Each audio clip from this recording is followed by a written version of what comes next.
Super-fast 5th generation 5G mobile internet could be launched as early as next year in some countries, promising download speeds 10 to 20 times faster than we have now.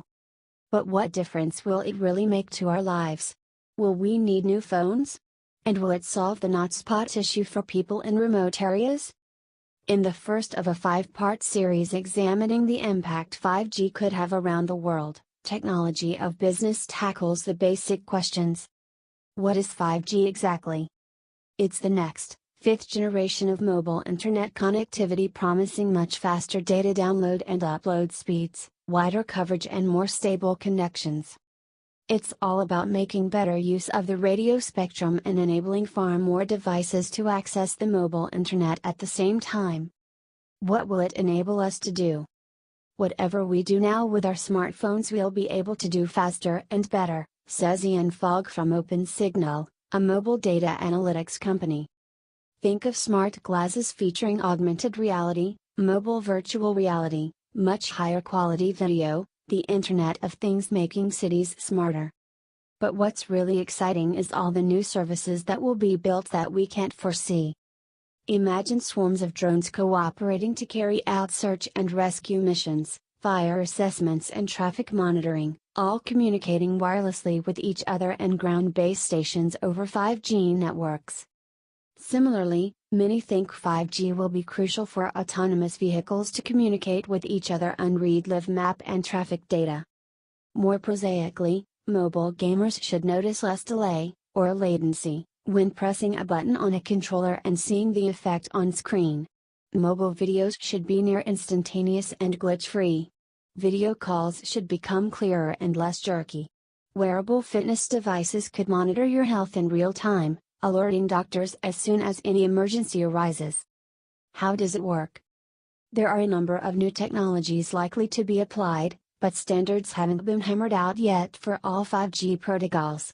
Higher frequency bands -3.5 GHz, to 26 GHz and beyond, have a lot of capacity, but their shorter wavelengths mean their range is lower, they're more easily blocked by physical objects. So we may see clusters of smaller phone masts closer to the ground transmitting so-called millimeter waves between much higher numbers of transmitters and receivers. This will enable higher density of usage. But it's expensive and telecoms companies are not wholly committed yet. Is it very different to 4G? Yes, it's a brand new radio technology, but you might not notice vastly higher speeds at first because 5G is likely to be used by network operators initially as a way to boost capacity on existing 4G, LTE, long-term evolution, networks, to ensure a more consistent service for customers. The speed you get will depend on which spectrum band the operator runs the 5G technology on and how much your carrier has invested in new masts and transmitters. So how fast could it be? The fastest current 4G mobile networks offer about 45 Mbps, megabits per second, on average, although the industry is still hopeful of achieving 1 Gbps, gigabit per second equals 1,000 Mbps. Chipmaker Qualcomm reckons 5G could achieve browsing and download speeds about 10 to 20 times faster in real world, as opposed to laboratory conditions. When is it coming?